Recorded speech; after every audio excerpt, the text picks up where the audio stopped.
mag-Grand Life member. Sa ngayon po, marami ng mga nag-entry. Nasa 3,000 na ata lahat. Yan kasi ate mag-release na.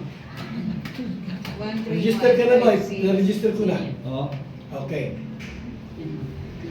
So, sa ating pagsimula, hingin natin si... Mali ka na mag-opening prayer. Sa ating pagsimula. Kayo po ito kayo lahat. Salamat po tayo. Ama, salamat sa oras na ito, sa iyong gabay at pagsama sa aming mga pag-uusapan. Nangad namin ang iyong katalinuhan at pag-unawa sa lahat ng pag-uusapan, Panginoon. Salamat po at ikaw ang mataas sa aming kalagitnaan. Ito ang aming panalangin, hinihiling namin sa pangalan ni Jesus. Amen. Amen. Maraming gusto pinunto rito. Maraming gusto umaten. Sabi ko hindi pwede kasi hindi naman leader. Kaya napakaswerte nyo kasi kayo lang piling leader dito. Alam mo kayo sarili nyo. Leader na season. Pero ito yung ating first leadership meeting. Yung iba hindi po sila member no, pero wala problema yan kasi may tigalista tayo. Yes. Ngayon kung ngayong hapon ito ay aming pong i-ano sa inyo ang plano. Bakit po ang Grand Life yung ating tinakbo sa Cam Norte. Yes, Father. Pinakaunang probinsya sa Bicol Region. Doon sa kabila, naguna pa lang Atasir, no? Yes po. Wala pang 800 ang member nito. Bagong-bago. At inasahan ang company na mag-start yung talaga mag-boom sa Cam Norte. Ano sabi ng may-ari, sir? Pinapunta kami doon? Yes po. Yan. Ilan tayo na pala? Yes, bilang po. Yung may-ari ng business dito. Wala tayo? Oo. Ako lang pala. Vlogger. Ngayon, pagkaya na tayo mag-invite. Sama-sama tayo. Okay.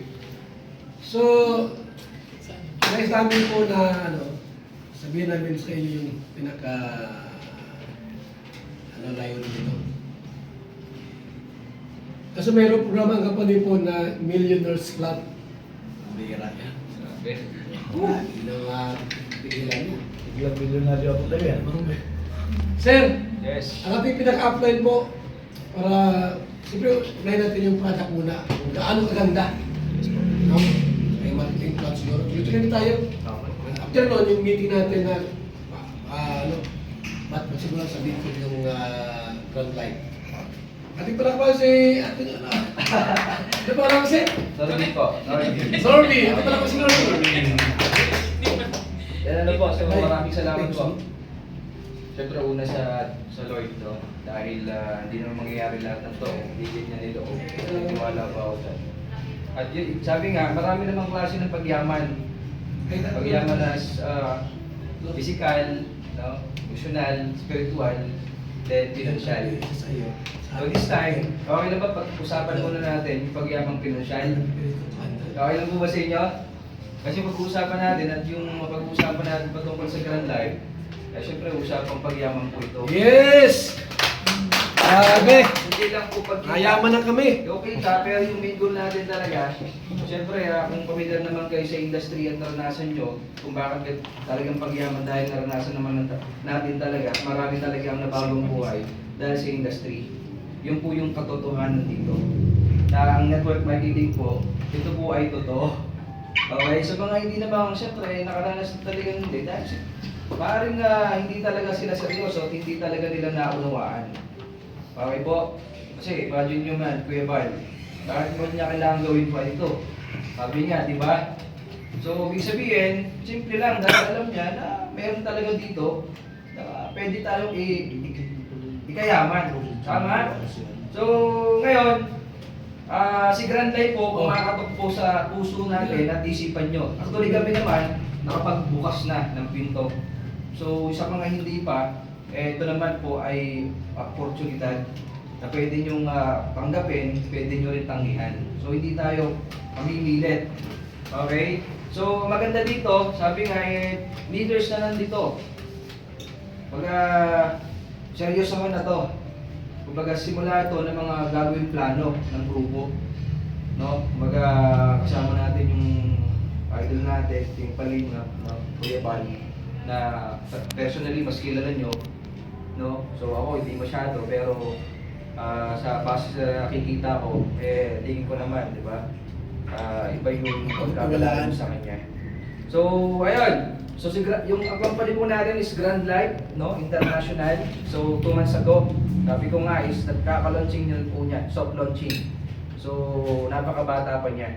Ready na po yung kumpanya sa produkto, sa opisina. Ano po? So, napaka-competitive na compensation plan ng kumpanya. Alam niyo, sino na lang kulang? Kayo na lang. Tayo na lang. Gagawin niyo na lang. Kasi bakit? Kumbaga nga isasakay ka na lang. Di ba? Malayo po pwede natin marating dito. Okay. Pag-usapan natin yung produkto. Halos naman lahat narinig na yung produkto Tama po ba? Hindi na natin masyadong pagkakadinan. Sa pagkakadinan na masyadong i-hype pa kayo. Alam na iniwala ko. Sabi ko nga, hindi naman ako para ipakilala yung produkto una-una kung hindi talaga maganda at hindi nakakatulong sa tao. Kasi syempre, kaya gaano kaganda yung kumpanya, kung ang produkto hindi maganda, huwag na natin pasukan. Kasi ang una talaga, makatulong dapat yung produkto. Kasi pag nakakatulong ang produkto, nakakagaling ang produkto, naniniwala ako, sunod dyan yung pagkita. Okay, sa pagkita po, napakaganda ng mga competitive na compensation natin. Marami namang kumpanya, ika nga sabi ni Kuya Barn, pero bakit dito? Okay, mga naglabasan, existing ngayon na kumpanya, o bakit dito si Grand Life? Okay, so meron tayong 2.5 na entry. Okay, meron tayong 4.988 na entry, meron tayong executive na entry, which is 9,999. So sa binary, no? So, narinig nyo na naman ito lahat Sa totoo lang, di ba? So ang binary ng 2.5, 400. So binary na 4.988, 800. Binary ng executive is 1,600. Okay? So ganito na lang, ano? Sabi ko lahat naman may dahilan kung bakit din kayo nandito. At may nandito kung bakit kami nandito. Natin, syempre, lahat naman magtulong. Syempre, alam ko na kung mas marami kang resources financially, mas makakatulong po tayo. May pagpatuloy niyo po yung hangarin niyo tungkol sa tao, patuwan sa rin pang pamilya. So, si Grand Life po, nandito. Okay? Ang sa akin lang, in behalf ng company na may-ari, nakasupport po yung grupo, nakasupport po ako sa makakaya ko at gagawin ko yung part, no? Kumbaga hindi lang isang linggo, isang buwan, ilang buwan yung pagsasamahan natin. At sabi ko nga nabasa na, magpakalubog na, nagpapakalubog talaga po ako. Nagpapakalunod, sorry. Hindi po ako kasi pumapasok na isang kumpanya na nangiiwan po. Kasi po, yun yung may gagaranti ko po sa inyo. At sasamahan ko po kayo sa simula hanggang sa dulo. Okay, maraming salamat po at babalik po kayo. Sa Grand Life with Coach Norby. Marami na agad na nagugulat sa product natin. Itong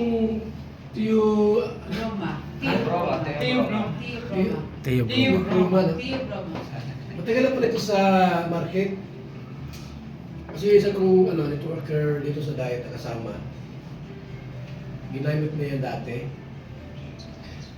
Binanggit sa amin, marami siyang kagamutan talaga.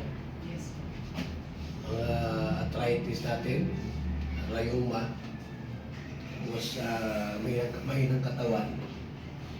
Maganda. Kaya sabi ko nga nila, gusto ko ito. Ang maganda po sa Grand Life, wala siyang maraming product. Yung iba kasi, may dami ng mga products. Ang hirap tuloy ipaliwanag kung anong unahin mo. Ito isa lang. Ito lang. Maaaring may dumating pa siguro, pero okay na sa akin to. dahil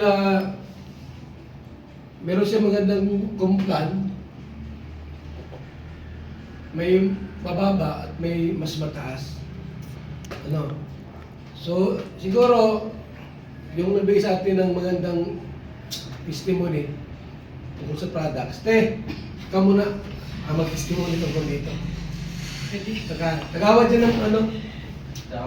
Chaong. Dati po, yan ay nakahiga na lang yan, bedreading, ano? Bedreading. Ngayon, ay nabuhay ulit. Dahil dito. Okay, paliwanan mo muna. Ano bago natin Kuya, hindi ka siya tumabae sa product. Joke. So magandang hapon po sa inyong lahat. Nasabi na naman ni Kuya Bala, ako naging municipal councilor po ng Bayan ng Chaong. So sa totoo lang po, ako ay naging bedridden 6 months. Yun po ay dahil sa, alam niyo naman, ang kalaban ng sakit ng ating katawan, talagang stress. Pag kayo pina-stress, talagang lumabas na ko sa akin yung nagkaroon po ako ng diabetes, umabot po ng 300, uric acid, tumaas ang aking blood pressure, at tumaas ang aking cholesterol. So sa totoo lang po, hindi ko kilala ang product. Yan nga po mga yan, hindi ko kilala. Pero dahil po ito, aksidente na nagdaan po sa aming bahay, yung may dideliveran sa amin na merong breast cancer. So after po noon, napagtanungan, so ang sabi po nung anak ko bilang na, sabi, bakit mami, inalok po ako, sabi niya, mami subukan mo. Ngayon po, nung ito'y masubukan ko talaga, 4 lang po sa sing, sa totoo lang. Bagong ko po sa umaga, bagsak sa kama. Hindi ko kaya ang aking katawan, parang gulay. So nung ako'y maka-4 sa sing, talagang bumawi yung katawan ko. Lumalakas ako, utay-utay akong nakakatayo. Hindi ko kagaya talaga nung una, nabagsak ang katawan ko. So nung maka-4 ako nito, 8 naman ito. Ginawa ko nung inubos ko yung isang box. So ang isang box na ako nito ay 1/4. Ngayon, sabi ko, nung ubos ko yung isang box, ay bakit naman ito naman po pala, ay pwedeng ma-discount. Eh bakit naman ako babayad ng 1/4? Kung kaya ko naman po na bumili, na ako ay makaka-discount. Para lang matuloy-tuloy ko yung paggaling ng katawan ko. So nung ako po mag-register dito, unang-una talaga ay 2.5. Discounted ka agad ako ng 300. So nung maubos ko po yung 2 box, para ho talagang iba ho ang dating nito sa katawan, kung sa ano ho ay talaga si Superman. Dahil halos na to, sumasakit ko yung likod ko, nawala ho. Talagang yung laging ihi ka ng ihi dahil ikay diabetic, nawala rin ho yun. Yung pagtulog ko na dati may ako gumigising ako, nawala ho lahat yun. Dahil lang ho dito sa Teobro. Maubos ko yung 2 account, 840 na lang. So bakit ko naman hindi ho susubukan? Eh, alam niyo ba na ang aking maintenance ay 8? Ngayon po wala na akong maintenance kahit isa. Ito na lang pong Teobroma. Ganito ho ito kabagsik. Kaya nga, hindi ho kami dadayo ng iba't ibang lugar kung wala ho kami kayang patunayan sa inyo na ang aming produkto ay magaling. Kaya po, sana magkasama-sama nga po tayo. Ang amin no ay ang makapagpagaling sa ating kalusugan. Hindi ho kami ay talagang yumaman ng yumaman. Siyempre ho, nasa huli naman talagang pag ikaw ay naghahanap buhay, siyempre kailangan. Pero pagka po kami kaharap ng ganitong mga tao, siyempre ang inaalala namin yung inyong kalusugan. Yes. Ibig sabihin, ay kayo ay magaling na ganyan, ay nanghihinayang kayo sa 2.5. Huwag kayong manghinayang. Kumikita na kayo, gumagaling pa kayo. Yan ay bigay ng Lord. Ano kalawat? At Chaong Quezon po. Quezon. Municipal Councilor po ako. Yung Chaong po, from Daet Chaong, ilang oras yan, sir? Anim. Anim na oras po. Ito mo naman, nagtsagal pumunta rito. Para lang sa Teobroma. Ganito. So, te, ano, kumusta ang ano mo ngayon? Wala Health na mo? po, kahit po ako inyong ibabas. Kita nyo tayo naglakad habang-haba yung init. Hindi man lang po ako tumaas ang BP. Alam niyo po, kaya ako Walang nabago. nagka-interest dito kasi nakita ko siya ati ay. Ano na magsisunod, kagawad niya, ano magsisunungaling niya. Alam niya ba, Pedro? Ano yan, Pedro, hindi? Ano bakit nagbibigay? Ano ang sakit mo ate? Bakit ikaw yung nagbibigay dito? Ano po, sobrang stress, namatayan ako ng anak. So lumabas na yung aming diabetic, Sus. tumaas ang uric, Bye. kasi gawa ko ng stress.